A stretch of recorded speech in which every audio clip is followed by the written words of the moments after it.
Hey guys, welcome back.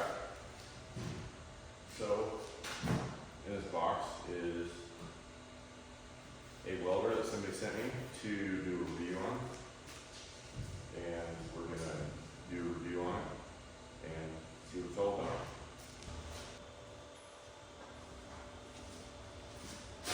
Alright, let's see what we got here.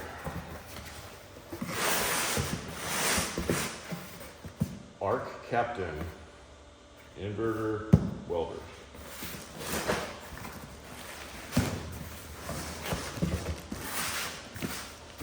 Shipping looks pretty secure. They got double boxes.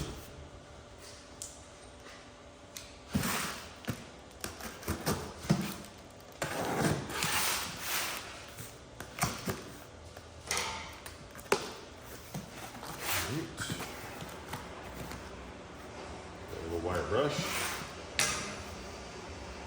Backup adapter. Strap.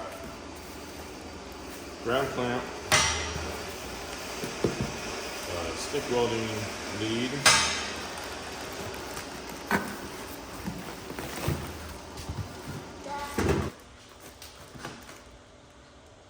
User manual. And the welder.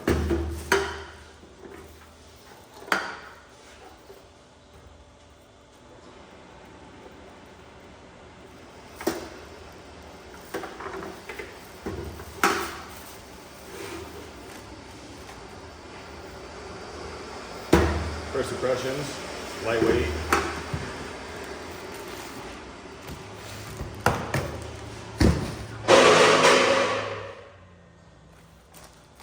It's definitely lightweight.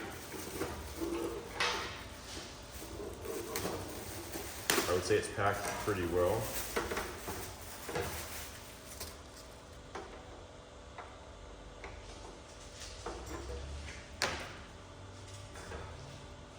Pretty heavy cord for 110.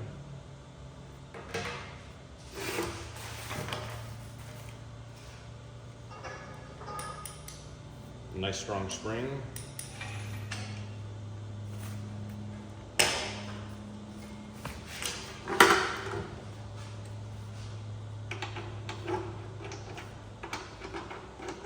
That fits, that works good.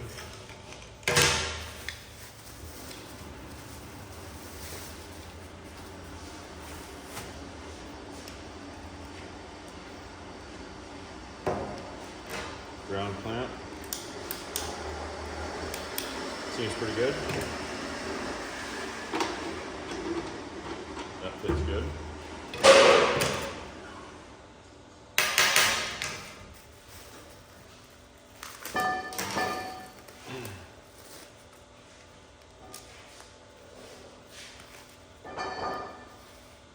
And your strap.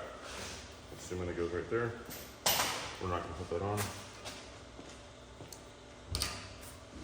All right, let's get some power to this thing and see what it's all about.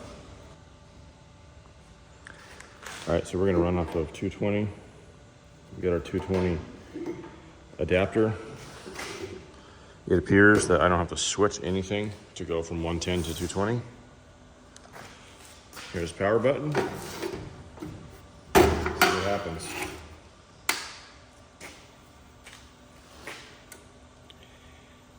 Well, it turned on.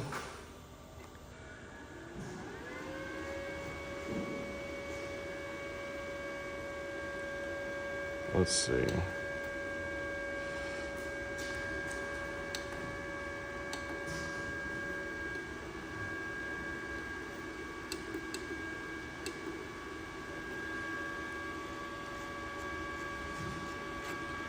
like it goes from 20 to 200. I'll look at the operator manual to see what all of those mean specifically. But we'll look at that and then we'll burn some rods here and see what happens.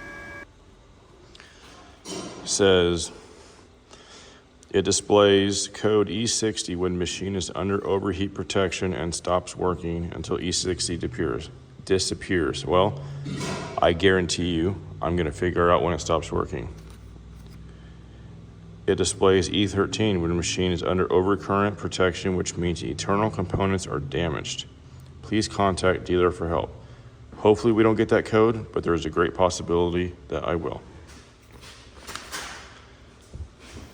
So,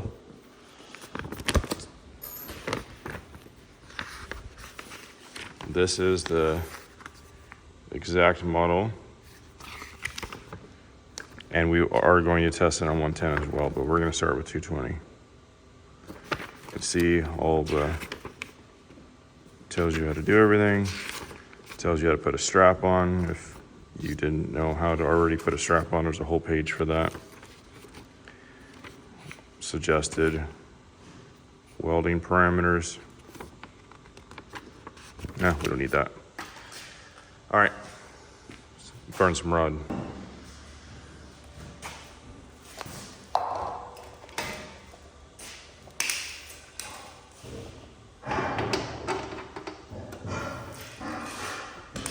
The ground clamp is actually pretty long. Longer than you might expect. So that's kind of nice. And it has a positive and a negative. And obviously if you needed a reverse polarity, you could swap them, and these do fit on either side. I did already check that.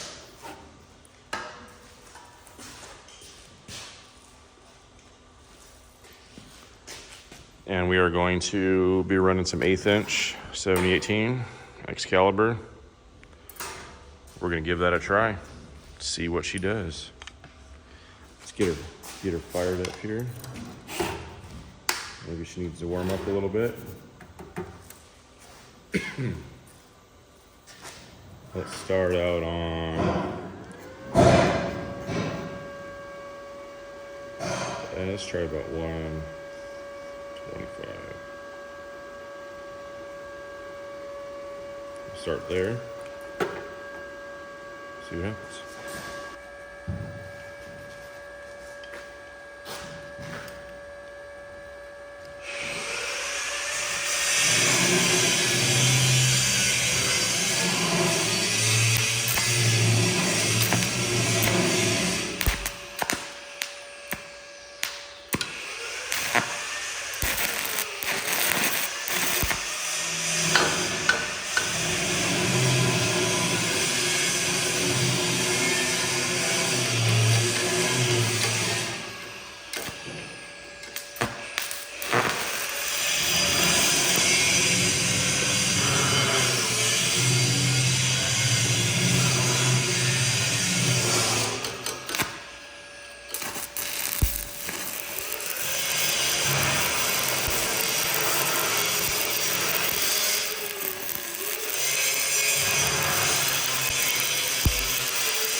You've got like a little metal deal on here.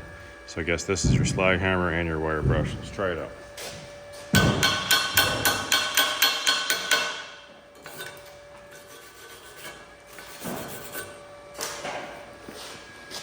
Doesn't look too bad.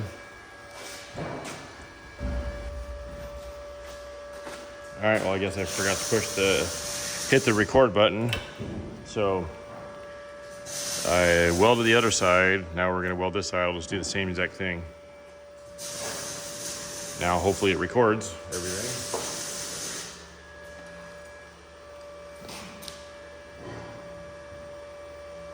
$125 amps, 1/8 inch Excalibur 7018. We're gonna do one pass here, then we'll turn it up. We'll do another pass, and then we'll stack some welds on top of that.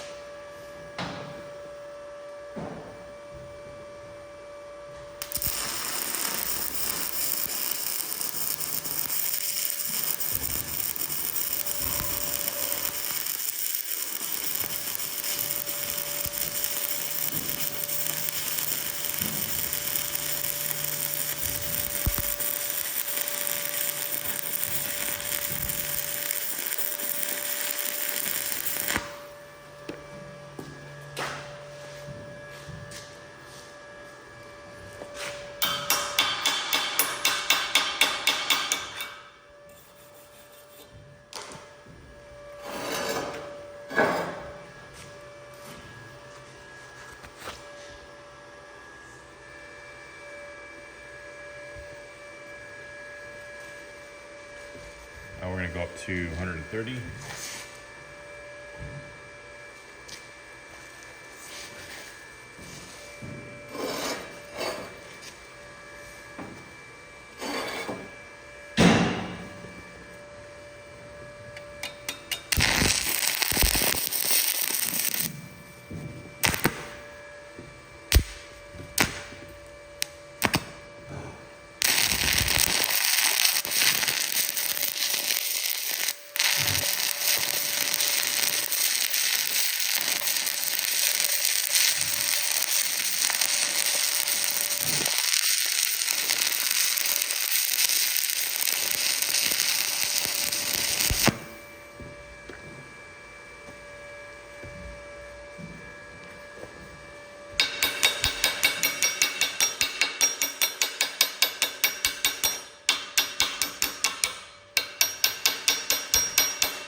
All right, so we are going to hard face inside of the pipe here.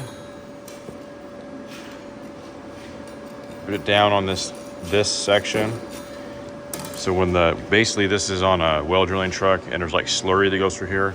So it would be similar to like sandblasting the inside of this, and it wears out kind of like here, like all on that curve right there. So we're going to use these hard facing rods and try to get in there as far as we can. I think I want to hard face this before I weld these flanges on, just to make sure if this twists or moves a little bit, I don't want it to move my flanges, because it's a very tight and exact fit. And that's what this is my little jig that I have set up. So we're going to run some 532. You could see there's the 1/8 inch, there's a 532. These probably aren't going to produce beautiful, pretty welds. Probably be a lot of splatter. I don't know, we'll see what happens.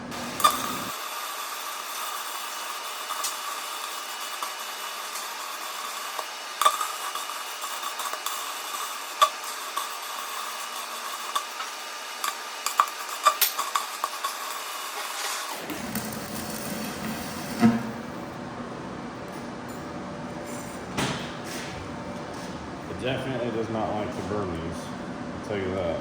It is struggling a little bit. That's getting pretty hot right there. And the cable is I can feel it getting hot through the gloves. Well, let's keep going, see if it shuts off.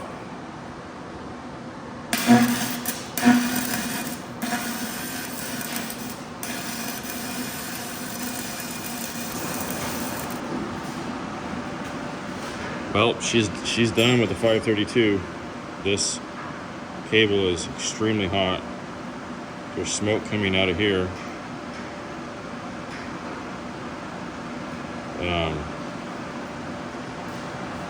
It won't hold a consistent arc anymore. It's kind of like so before it dies completely, we're gonna try the 1/8 inch 7018 again, and if that goes as smooth as it did originally, we'll let it cool down a little bit, and then we're going to try the 1/8 inch 7018 on 110, because I know everybody's probably curious about the 110, so we'll try that. We'll let it cool down first. We'll give it its best possible chance. But we're going to try the 1/8 inch 7018 right now.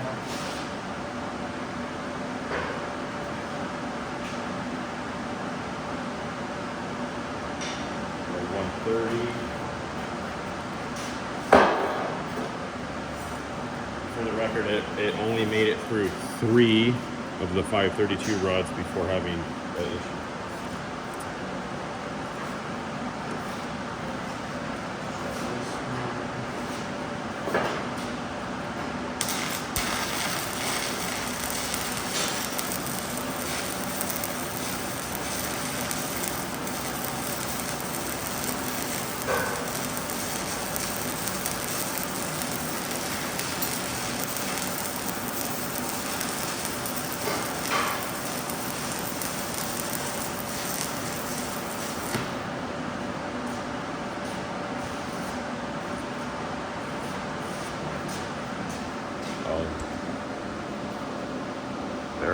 it goes again, chipping off by itself.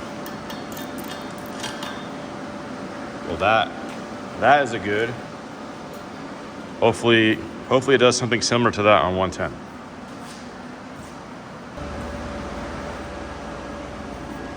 So as an example here,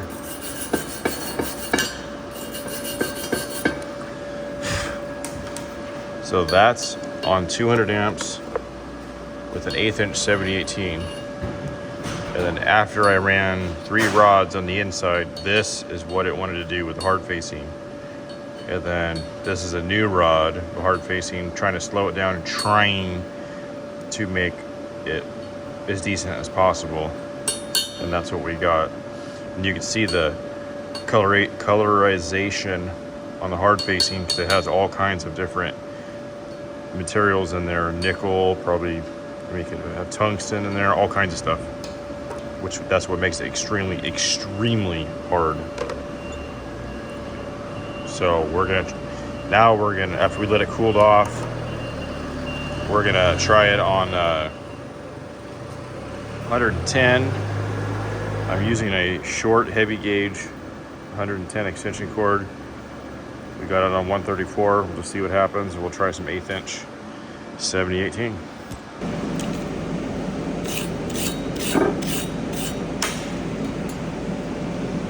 So I started welding right here, tripped the breaker, I reset it, I got to here, tripped the breaker, and then now I put it on its own full 20 volt line coming off of the Big Blue 600.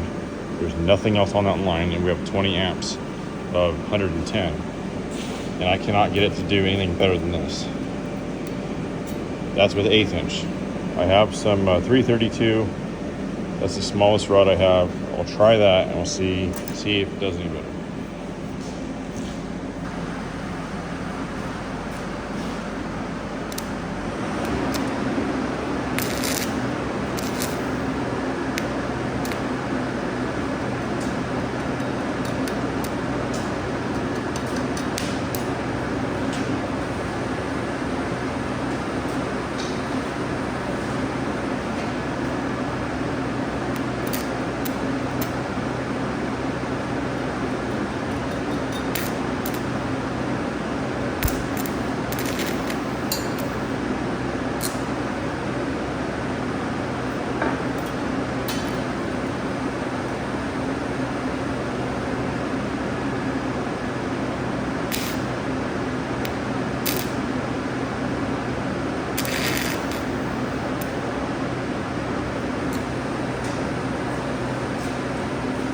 I don't know, I cannot get it. That's 113 amps. I think most of you know 113 is well more than enough to melt 332 7018.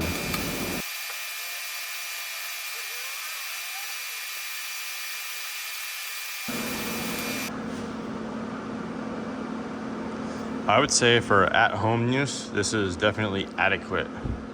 It appears that I'm going to be able to do this entire job with this machine. We'll see. We still have to weld all the outside here. It has some type of like soft start feature or something like that. I definitely do not like that. But once the puddle starts, I will say it's very smooth. I'm actually a little bit surprised that it welds as smooth and as good as it does. But I don't know the duty cycle. I haven't hit the duty cycle yet.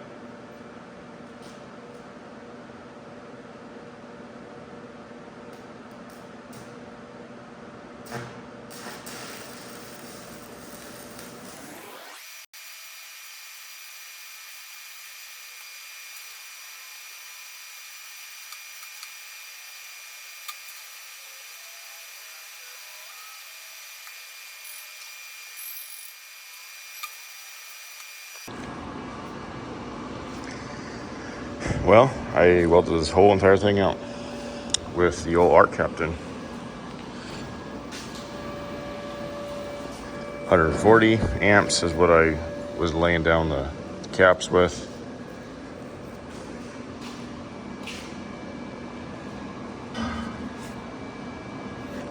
Doesn't look too bad.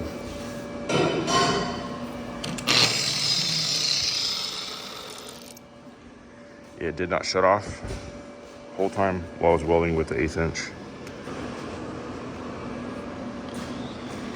So as a comparison, I did some of the hard facing off of my Miller Big Blue 600, and that is what this is, set at 200 amps.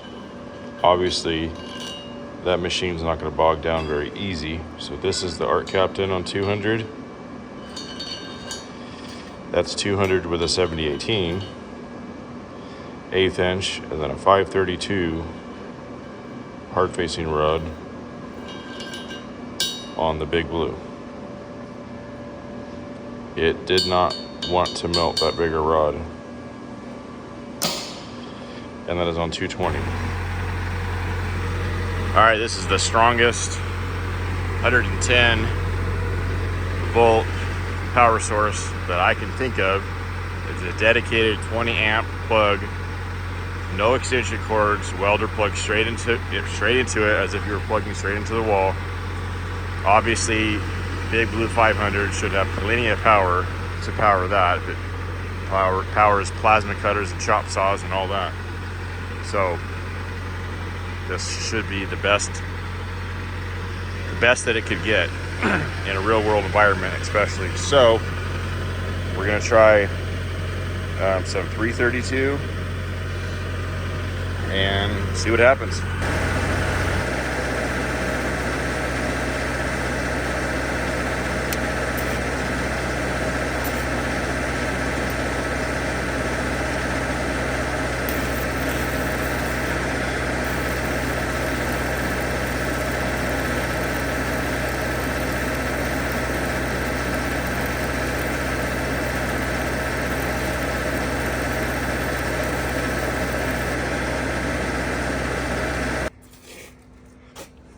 So that popped a 20 amp breaker. So honestly, anything more than that for 110, it's not realistic, because 20 amps is about the highest you're going to find in your house unless you have some custom application. And typically your 120 stuff is 15 amps. So that's about how far we got with a 332. Well, that's gonna conclude my testing and my review for the ARCCAPTAIN ARC 200. So I like the color, I like the finish. Looks like a powder coat. It looks like a pretty sturdy machine, I should say. Digital display, everything seemed to work correctly on it. And it's lightweight. Things I don't like are the cables are a little bit undersized, so they do get hot. Even through my glove, this got hot while I was welding. But it's totally doable for, I was able to do that, no problem. So the ground clamp was good. And then obviously, it really only is practical to weld with on 220. I tried a 20 amp 120 volt power source, and we made it about 1.5 inches of weld before it tripped the breaker. Anything over that is kind of unrealistic. So that's it. This is my first review. If you guys want to see more reviews on welding stuff, leave a comment, let me know. Maybe throw out some suggestions. Maybe I have what you want to review, or maybe I could buy it, or maybe somebody will provide it. I don't know. But this was fun. I'd be willing to do it again. So let me know what you guys think about this video. Thank you for watching. Stay tuned for the next one.